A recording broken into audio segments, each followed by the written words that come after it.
The soft light of an early morning shone upon the intricately carved ceiling, rousing the young man from his stupor. The first sensation that washed over him was not refreshment, but an overwhelming bewilderment.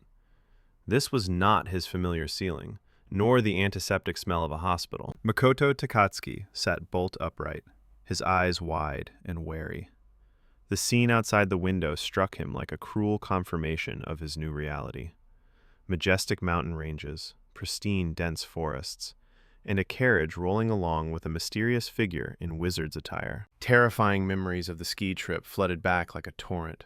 The overturned bus, the roar of the avalanche, and the eternal darkness that buried everything.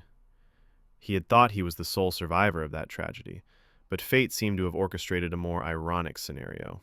He had been reincarnated into another world. In the grand hall, Makoto found brief comfort when he realized he wasn't alone. His classmates, including his close friend Fujiyan, were also there. However, the joy of reunion was quickly overshadowed by the harsh truth of this new world's order. At the Water Temple, the temporary refuge for the displaced, each person's stats and skills were examined. While his friends marveled at their extraordinary abilities or overwhelming power, Makoto received a rude awakening.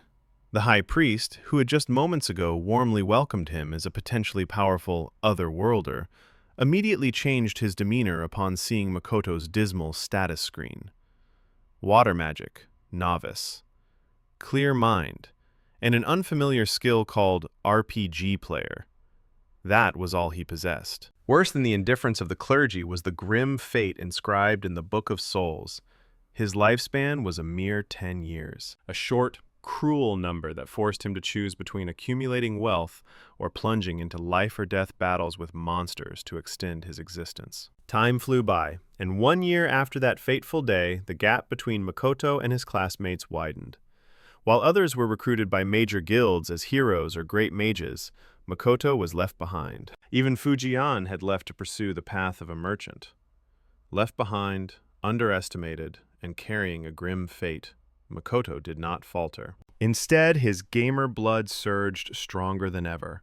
He accepted this super-hard challenge with a defiant smile, determined to grind from the smallest things. He spent an entire year training his novice water magic skill to mastery, transforming harmless drops of water into deadly weapons, while also mastering stealth and reconnaissance. The real journey began when Makoto ventured alone into the dense forest to find his way to Fujiyan's town. His search skill sounded an alert, leading him to his first real combat challenge, a female merchant besieged by a horde of ferocious goblins. Lacking the destructive power to carry the team, like his classmates, Makoto was forced to fight with a cool head. Activating clear mind to eliminate fear, he plunged into battle like a phantom. He used water magic to blind his enemies, moved agilely on water to evade, and utilized the enemy's own weapons to counterattack. The moment the dagger plunged into the goblin leader's shoulder and froze his blood, Makoto realized he was not weak at all. He had triumphed through strategic thinking and absolute composure, saving the merchant's life, and received a fitting reward. As night fell and the campfire flickered deep in the forest, Makoto drifted into sleep after his night watch and found himself in a dream-like realm. There he met a beautiful yet eccentric blonde goddess. Unlike the arrogant and disdainful attitude of the water goddess's priests, who had once refused to bless him due to his low stats, this nameless goddess showed immense interest in Makoto. She revealed that she had been observing him since the very beginning, captivated by how he used his, quote, RPG player skill to view the world through a third-person perspective and maintain his composure against all temptations. In a moment both humorous and touching, the powerful goddess humbled herself, pleading with Makoto to become her first follower after thousands of years of solitude. Faced with such absurd yet heartfelt enthusiasm, Makoto nodded in agreement. He became the sole follower of a minor deity, a perfect union between two individuals scorned by the world. In return, the goddess bestowed upon him a divine artifact, which he gleefully imagined to be a majestic greatsword, but turned out to be merely a small, cross-shaped dagger. Nevertheless, for Makoto, it was the beginning of a new covenant. With no mandatory quests or predetermined scripts, the goddess granted him the freedom to choose his own path. With the dagger in hand and a deity accompanying him in spirit, Makoto smiled, ready to continue the adventure of an apprentice mage with the mindset of a seasoned gamer. In the dreamlike space, blurring the lines between reality and illusion, Goddess Noah's poignant plea echoed. Become stronger. That is not a command, but my earnest request. Makoto felt the absolute trust from that solitary deity, who had chosen him as her only follower after millennia. When Makoto awoke, the familiar temple ceiling pulled him back to reality. But the cold weight of the object in his hand proved that last night was no dream. It was the exquisitely carved dagger, a welcoming gift from Noah, radiating a magical current that harmonized with his body. With his new weapon in silent resolve, Makoto left the temple and took a carriage towards the water capital, Makaran. Under the brilliant sunlight, the city appeared magnificent, with its intricate canal system and colossal fountains. But behind that beauty lay the absolute shadow of power wielded by the church and High Priestess Sophia, figures whom Makoto, as a follower of a, quote, dark god, had to avoid if he wished to preserve his life. Makoto's first destination was the estate of Fujiwara, also known as Fujiyan, his close friend from the old world. In contrast to Makoto's struggles, Fujiwara had fully utilized his skills to become a successful merchant in less than a year. At a purification feast in a local eatery, amidst frothy mugs of beer and a lavish spread, Makoto began to share his strange experiences. He revealed a new ability awakened from his RPG player skill. He could see others' thoughts displayed as text boxes, just like playing a real role-playing game. However, the cheerful atmosphere immediately grew somber when the topic shifted to the dagger. Fujiwara, with his honed appraisal superclass skill, eagerly offered to examine his friend's new weapon. But as soon as the results appeared, the entire room seemed to freeze. The dagger was not just a first-class weapon made from the legendary metal adamantite with divine stats, but its origin description was what truly caused a shock. Dagger of the evil god Noah. The stark truth was revealed. Makoto was not merely a follower of an unknown deity, but an apostle of a legendary evil god, a sworn enemy of the holy gods ruling this world. Despite his alarm, Fujiwara maintained their friendship and promised to keep this vital secret. That night, Makoto fell into a troubled sleep and was immediately pulled back into Noah's undefined space. Contrary to the fearsome and majestic image of an, quote, evil god, Noah was, quote, prostrating herself on the floor, dogeza, in the most humble posture to apologize. The panicked goddess explained that world history had been rewritten by the victors.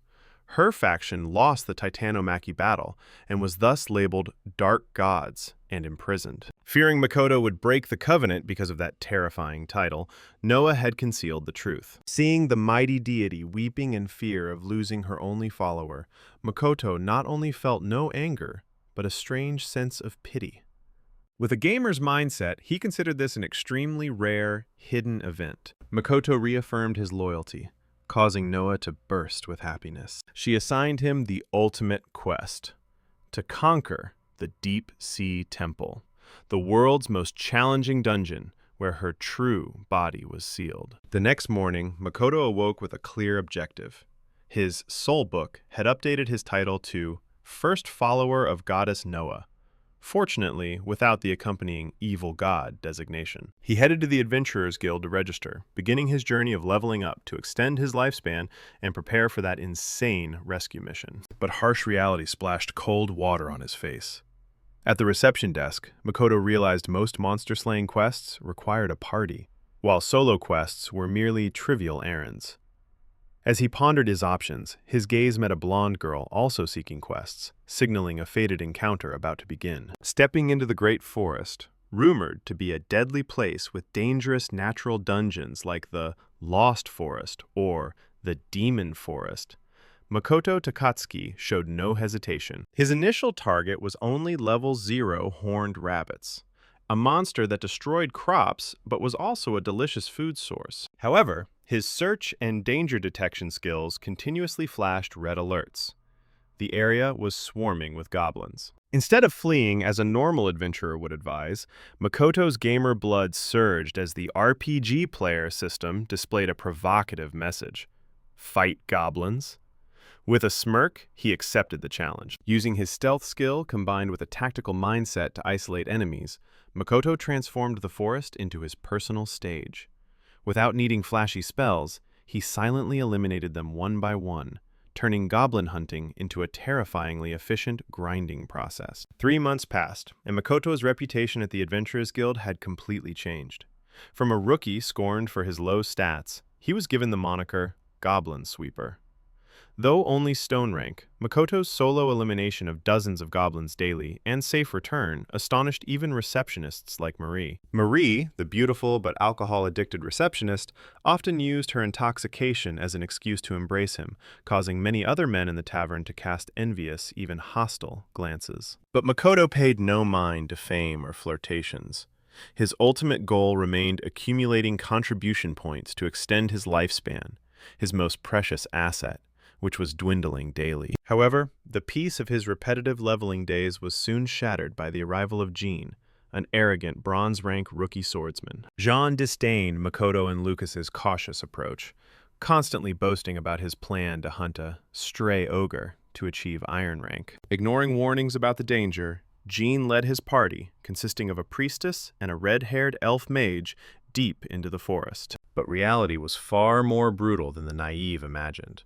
The monster they encountered was not a typical stray ogre, but a big ogre, a rare variant with terrifying strength and regenerative abilities. In extreme panic, Jean and the priestess chose to flee, leaving the collapsed elf mage behind as bait for doom. Faced with this situation, Makoto's system once again presented a fateful choice.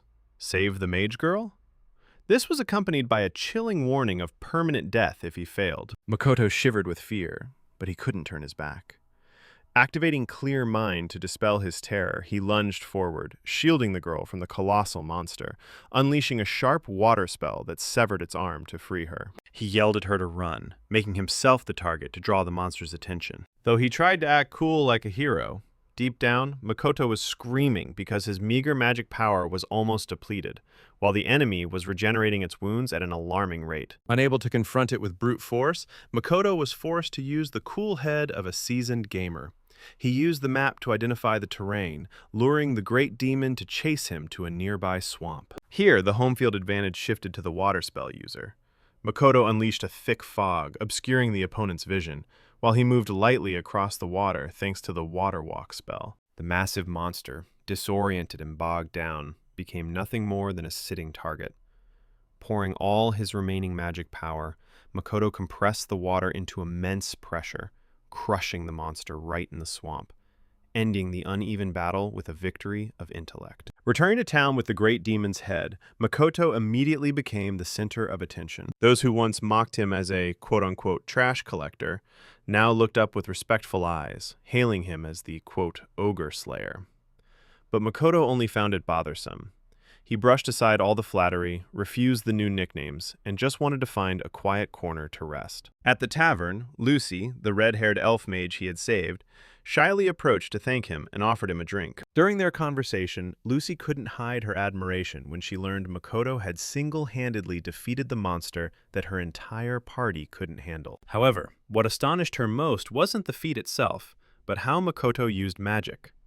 When Makoto confessed that he had to use chantless magic due to his low magic power and poor casting ability, Lucy was stunned. This was because, in this world, skipping chants to cast spells instantly was a supreme technique, reserved only for mages who had reached mastery level 50 or higher, a realm that even great mages spent a lifetime trying to reach, let alone a bronze-ranked rookie. The story continued with surprising revelations from the red-haired elf mage Lucy.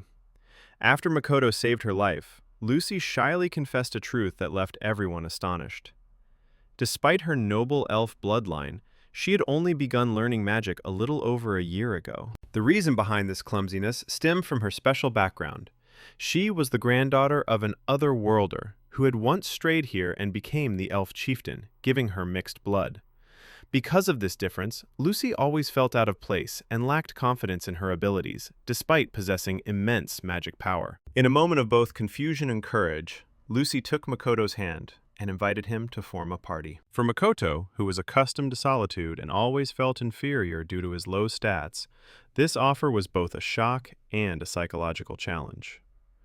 The RPG player system in his mind displayed teasing notifications, forcing him to face a choice: continue his safe solo path or take a risk to gain his first teammate. However, their joy was short-lived, as the ghost of the past arrived in the form of Jean, the rookie swordsman who had abandoned Lucy as bait for the monster. Jean shamelessly proposed rejoining, but this time, Lucy was no longer the weak, submissive girl. Her long-suppressed anger erupted. She flatly refused and declared she would never associate with traitors. Faced with her resolve, Jean and his group could only depart in embarrassment. As for Makoto, even though the game system continuously presented yes or no choices that were purely procedural, deep down, he already had his answer. A handshake under the starry night sky officially established an alliance between two individuals scorned by the world: a weak apprentice mage and an elf girl with destructive power but no control over it. The first practical training session for the unlikely duo unfolded in the most chaotic scenario imaginable. Makoto decided to lead Lucy to the area near the demon forest to level up, but instead of walking like normal people, he used water magic to glide across the water at terrifying speed, dragging the poor elf girl screaming behind him. Upon arrival, Makoto casually announced they were surrounded by over 40 goblins, sending Lucy into utter panic. Here, the disparity in their fighting styles became clear. While Makoto used stealth and water magic to subtly and efficiently eliminate targets, Lucy needed 3 minutes to chant a royal tier spell. To compensate for this deadly slowness, Makoto reluctantly accepted the role of tanker, rushing into the horde of monsters to draw attention, buying time for his ally to cast spells. And then, the moment Lucy completed her incantation was when disaster struck. It wasn't an ordinary fireball. What she created was a gigantic fiery meteor, incinerating a corner of the forest and nearly roasted both of them. Lucy's power was undeniable, but her control was absolutely zero. The consequence of their training session was that both were severely reprimanded by the church, and Lucy was strictly forbidden from using fire magic in the Great Forest. However, amidst those comical and awkward situations, a poignant moment occurred. Lucy shared her dream of becoming a great mage like her mother, while Makoto, for the first time, revealed his insane goal: to conquer the Deep Sea Temple, the world's most challenging dungeon, a place no one had ever set foot in, to rescue the goddess Noah. Although Lucy thought it was unimaginable, her gaze towards him had changed. They realized that the loftier their goals, the stronger their bond became. Forbidden from the Great Forest and broke due to living expenses, Makoto's group was forced to find a new path. Ironic fate once again led them to encounter Jean. The swordsman proposed a temporary, collaborative quest: hunting mad wild bulls in the plains. Although he didn't particularly like Jean, Makoto realized this was the perfect opportunity. In the open plains, Lucy could freely unleash fire magic without fear of burning down the forest, and the generous reward would solve their urgent financial problems. Setting aside old animosities, they agreed to form a temporary party. The chapter concluded with Makoto standing in the vast grassland, activating clairvoyance to search for targets, ready for a new battle where he would fight not just for himself, but to prove the strength of the underestimated. On the vast, expansive grassland, the temporary adventurer party, consisting of Makoto, Lucy, Jean, and Emily, began to deploy their hunting formation. Thanks to the keen eyesight characteristic of elves, Lucy confidently spotted targets from an immense distance, astonishing even a bronze-rank swordsman like Jean. However, the clumsy mage's overconfidence made the whole group break out in a cold sweat when she intended to cast a spell immediately. Makoto, with the strategic mindset of a seasoned gamer, quickly realized the impossibility of attacking from that range. He proactively took on the role of decoy, a dangerous position but suited his agile movement and evasion skills, ceding the main damage dealer role to Jean and Lucy. The plan began smoothly, as Makoto used his stealth skill to approach the gigantic wild bull. However, a comical and awkward situation occurred. Lucy's bright red cloak inadvertently became a provoking red flag, making the monster furious and charge straight at her. In that critical moment, Makoto didn't flinch. He calmly lured the monster into a trap, using water magic, ice floor, to eliminate friction, causing the massive beast to slip and fall awkwardly. Seizing that golden opportunity, Lucy unleashed scorching fire magic, and Jean finished off the target with a decisive Wind Soul Slash. Their first victory of teamwork had arrived. Though somewhat difficult and chaotic, it ignited a spark of trust among the new companions. But the joy of victory was short-lived. As the group was preparing to collect their spoils, Makoto's search skill suddenly blared a red alert. Not wild boars or goblins, but a terrifying pressure descending from the sky. A colossal shadow eclipsed the sun, and then a screeching roar tore through the air, announcing the arrival of a griffon, a high-level monster, dubbed a calamity from the sky, far beyond the capabilities of bronze-rank rookies. This legendary monster didn't appear by chance. It was drawn by the immense yet uncontrolled magical energy emanating from Lucy. The hunt turned into a desperate struggle for survival. Makoto rushed to shield Lucy, constantly activating his evasion skill to weave through the griffin's deadly dives. The monster's razor-sharp talons tore up the ground. Wind blades ripped through flesh, pushing the entire group to their limits. Jean bravely charged forward as a tank, using his flimsy shield to absorb the furious attacks, while Emily desperately healed her teammates. Facing the enemy's overwhelming power, Makoto briefly considered fleeing to save his life, as the goddess had instructed him, but his conscience and the hot blood of a gamer wouldn't allow him to do so. He couldn't abandon his teammates who were fighting for him. In the most desperate moment, as Jean was about to fall and Lucy was in complete panic, Makoto made a bold decision. Activating Clear Mind to its 99% limit, he came up with a crazy idea. Magic synchronization. This was an advanced technique reserved only for mages with supreme mastery, allowing two individuals to resonate their magical energy flow. Makoto firmly grasped Lucy's hand, using his refined water control ability to navigate the chaotic firestorm within the elf girl's body. "Boost your power! I'll control the output!" Makoto's shout was like a command that awakened Lucy's fighting instincts. Under Makoto's guidance, Lucy's flames were no longer an uncontrolled explosion, but transformed into a gigantic firebird, illuminating a corner of the sky, incinerating the griffin amidst its pained roars. Jean, seizing the opportunity, delivered a decisive blow to finish off the falling monster, ending the nightmare. The battle ended. Makoto collapsed from exhaustion, his back smoldering, unbeknownst to him, due to the side effect of disabling his pain receptors. He drifted into a deep sleep, and once again met Goddess Noah in the dreamscape. Instead of scolding him for his recklessness, Noah looked at him with a gaze that was both exasperated and proud. She revealed that his daily prayers and steadfastness had unlocked a new blessing in the Book of Souls, the Spirit User skill. Makoto realized that although his path was challenging and unique, he was never truly alone. When Makoto woke up in the inn room, he was greeted by Emily's tearful embrace and Lucy's relieved smile. News of the rookie group defeating the Griffin spread throughout the Adventurers Guild, turning them into reluctant heroes. Outside, resounding cheers of celebration echoed, and Jean was surrounded by praise, while Lucy and Makoto quietly enjoyed the peace in the infirmary room. Though their bodies were covered in injuries, the way they looked at each other had changed.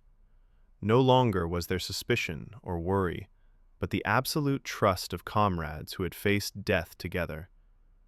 Makoto smiled, telling himself that even if the distance from his old classmates was still great, in this world, he had begun to write his own legend. After the terrifying battle with the Griffin, the atmosphere between Makoto and Lucy seemed to have changed. No longer was there distance or apprehension, but an unspoken understanding between two individuals who had just faced death together. However, the price for that victory was not cheap. Makoto lay recuperating on a sickbed, his body covered in bandages, a consequence of recklessly synchronizing his magic power with Lucy's destructive flame. The red-haired elf girl, her long ears drooping with remorse, constantly blamed herself. She explained that synchronizing with a spell beyond normal endurance was unthinkable, and Makoto should have been completely incinerated. It was at this moment that a question about Makoto's origins arose. He wondered if his mixed bloodline, the result of an elf mother and a mysterious father, whom he suspected of having demon blood, had helped him survive that flame. The story of Lucy's father, a powerful fire demon, also partly explained her terrifying but uncontrolled magical power. Amidst Lucy's profuse apologies, Makoto unexpectedly took her hand and uttered a sentence that made the entire space seem to freeze. "I need you, Lucy." For Makoto, it was merely a statement about the necessity of forming a party for survival, a line typical of an RPG gamer that he had accidentally blurted out. But for Lucy, a girl inexperienced in life, that statement was nothing short of a passionate confession of love. Her face flushed crimson, her heart pounded, and a sweet misunderstanding had officially blossomed. Even if Makoto tried to explain afterward, or the RPG player system in his head displayed teasing messages about the cheesiness of the situation, their bond had truly become stronger than ever. Lucy, with new motivation from the confession, which she had interpreted herself, plunged into frantic fire magic training, while Makoto used his recuperation time to research a new path: spirit magic. Realizing the limitations of his own magic power, Makoto decided to learn how to borrow power from natural spirits. However, the harsh reality hit him hard. In Makaron City, there were no books on spirit magic for humans, because no one could communicate with them. Fortunately, his good relationship with Marie, the receptionist of the Adventurers Guild, paid off. She secretly gave him a rare book titled Fundamentals of Spirit Language, something brought back from the distant Wood Nation. Holding the book in his hands, Makoto felt as if he had found light at the end of the tunnel. He plunged into studying the ancient language of the Titans, the only language spirits would listen to. The following days were a series of days where Makoto mumbled strange sounds, trying to pronounce each complex word to connect with the invisible entities hovering around him. The fruits of his efforts came sooner than expected. On a rainy afternoon, as Lucy was soaked and shivering from the cold, Makoto unconsciously activated a new magic. With just a short incantation in the spirit language, he made all the water on Lucy's body evaporate instantly, returning her clothes to a dry state. The water magic evaporation skill not only utterly astonished Lucy, but also opened up a new strategic horizon for Makoto. He realized he no longer needed to rely on existing water sources. By commanding the spirits, he could create water from nothing, turn atmospheric moisture into a weapon, and even form a giant sphere of water around himself for combat. The excitement of a gamer discovering a new meta made Makoto grin incessantly, believing the path to max rank was wide open before him. But life was not a dream. When Makoto checked his status board at the tavern, the number Water Magic Mastery 99 struck him like an insurmountable wall. He had hit the level cap. Although his water manipulation skills had reached supreme refinement, his destructive power remained a perfect 0. Looking at the nearby tables, seeing Jean and Emily's group happily celebrating new achievements, Makoto couldn't help but feel a pang of sadness and self-doubt.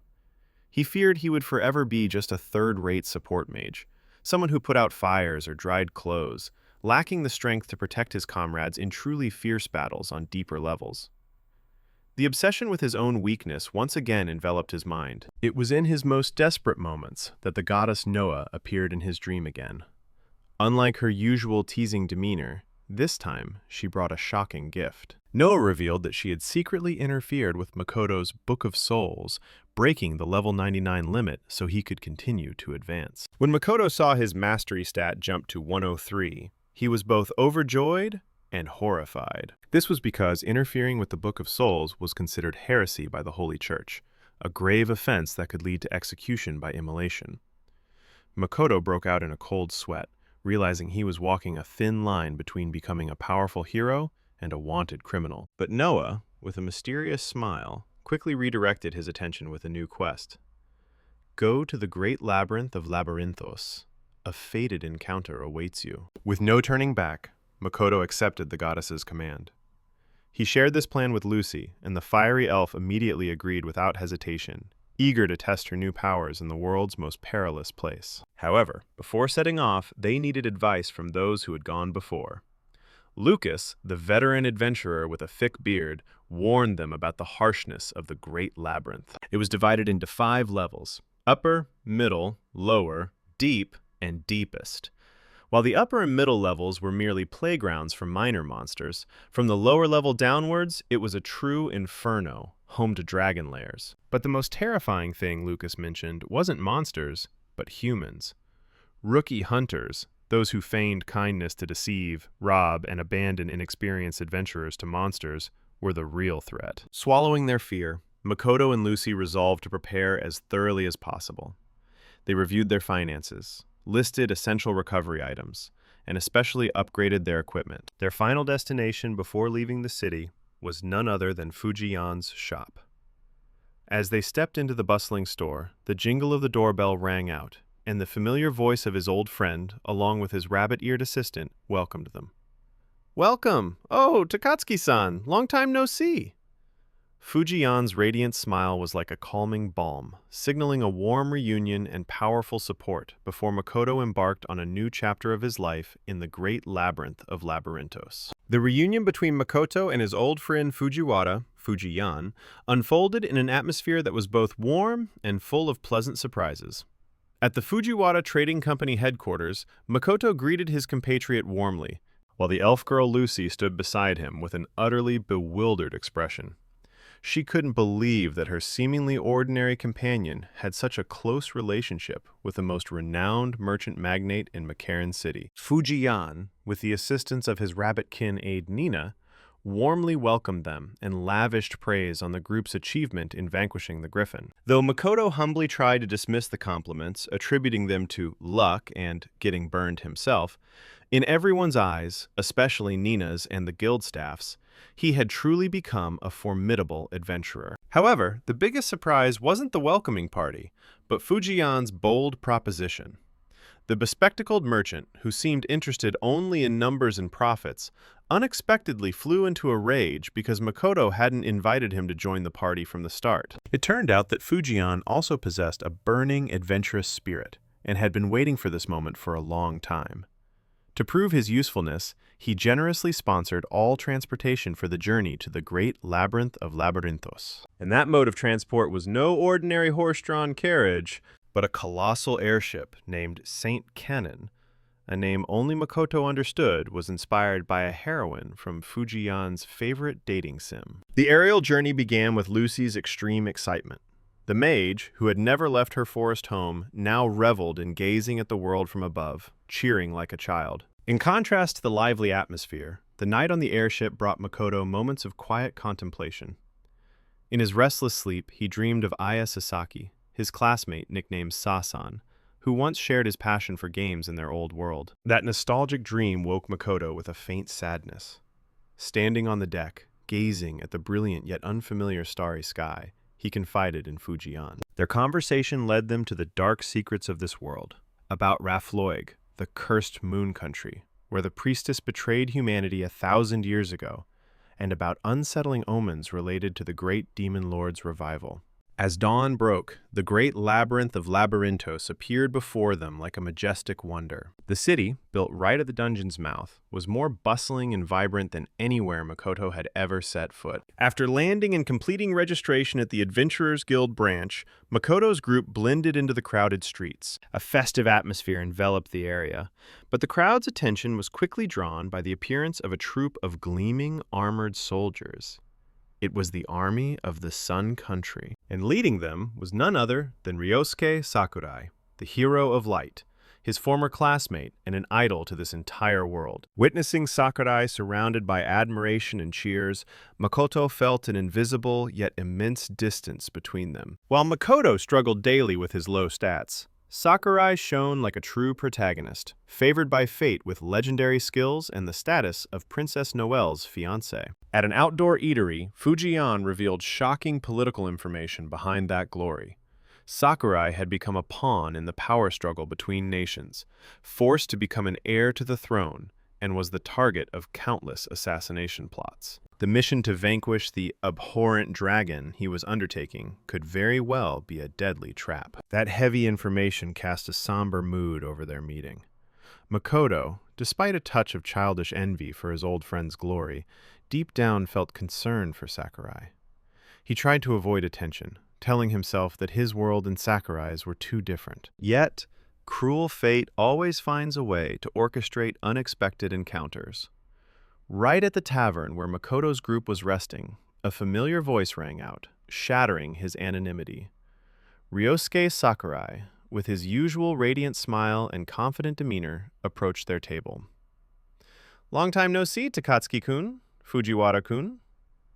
The moment their eyes met, the wheel of destiny for the Reincarnated began to turn once more, signaling the impending turmoil in this dungeon city. The unexpected reunion with Ryosuke Sakurai, the hero of light, right in the heart of the Labyrinth City, stirred up the already bustling atmosphere. Lucy, with her innocent nature and admiration for living legends, almost caused a commotion when she tried to shout her idol's name in the crowded place. Fortunately, Makoto stopped her in time, keeping the group's identities from drawing too much attention. Meanwhile, Fujian and Sakurai exchanged important information under the guise of casual conversation. Sakurai warned of an unusual increase in monsters and rumors of dragons appearing even on the upper floors, an ominous sign for anyone daring to venture into Labyrinthos at this time. Although Makoto tried to keep his distance to avoid being drawn into his hero friend's troublesome aura, those warnings sowed a vague unease in his heart. Stepping into the great labyrinth, Labyrinthos, the overwhelming scale of it quickly gave way to a gamer's strategic mindset. Standing at the crossroads leading to different areas, Makoto decided to choose the water cave. The reason wasn't just due to elemental counter-affinity, but also because the brittle, porous geological structure of the cave wouldn't allow Lucy to use her specialty explosive magic. The initial journey proceeded smoothly, to the point of boredom, thanks to the overwhelming power of Mina, Fujian's rabbit-eared assistant, who cleared out monsters so quickly that Makoto felt like a leecher in the party. To change the atmosphere, the group decided to rest at the Great Labyrinthos Waterfall, a rare scenic spot in the heart of the dungeon, where Lucy gleefully revealed it was also an ideal dating spot for couples. But that false peace was quickly torn apart by a terrifying roar that ripped through the air. Makoto's danger sense skill rang out a death knell just before the ground beneath their feet cracked open. A colossal dragon, the embodiment of the calamity Sakurai had warned about, emerged from the abyss, destroying the entire surrounding terrain. In the chaotic moment, Lucy slipped and fell into a deep chasm. Without a moment's hesitation or weighing the consequences, Makoto plunged after the red-haired elf girl, defying the laws of survival. Both free fell into the endless darkness, leaving behind the desperate cries of their comrades above. When they regained consciousness, Makoto and Lucy realized they had fallen to a deeper level of the labyrinth, where sunlight couldn't reach. Although Lucy had managed to use magic to slow their descent, they were now trapped in a completely unfamiliar and perilous place. With neither Nina nor Fujian by their side, Makoto was forced to become their sole support. He maximized his senses and scouting skills, leading Lucy cautiously through the damp corridors. Here they encountered a blonde girl crying out desperately for help. But Makoto's sharp intuition immediately noticed something amiss. It wasn't a survivor, but a sophisticated trap set by an arachne. A battle for survival erupted when the monster revealed its true form. But, with the help of the water spirits Makoto had painstakingly communicated with, he summoned the power of water currents to repel the enemy, protecting the exhausted Lucy. However, the real challenge still lay ahead. As they ventured deeper into the flooded area, a terrifying pressure weighed down on the space. A lamia, a half-human, half-snake monster, appeared amidst the dissolving monsters, exuding a potent, murderous aura that struck fear even into other monsters. Lucy had exhausted her magic power, and Makoto knew that fleeing now was impossible. He decided to stake everything on a risky gamble, using his RPG player skill to switch his perspective to 360-degree mode, transforming the real battlefield into a strategic chessboard in his mind. He separated himself to act as bait, drawing the lamia's attention towards himself to clear a path for Lucy. But this monster was unlike anything he had ever faced. It moved so fast that the naked eye couldn't keep up, easily dodging Makoto's most confident close-range ice needle attack. In an instant, the distance closed to zero. The monster lunged forward, sharp claws extended, and Makoto braced himself for a tragic end. He closed his eyes, gripped his dagger tightly, ready to sacrifice himself to protect his comrade. However, that fatal blow never landed. Instead, a hand grabbed his collar and a familiar voice rang out, filled with a mix of surprise and anger. "Takatsuki-kun? Is that really you?" Makoto's eyes snapped open, staring in shock at the face of the monster before him. It wasn't a bloodthirsty foe, but Aya Sasaki, his former classmate with the distinctive bob haircut, now standing before him in the powerful form of a Lamia.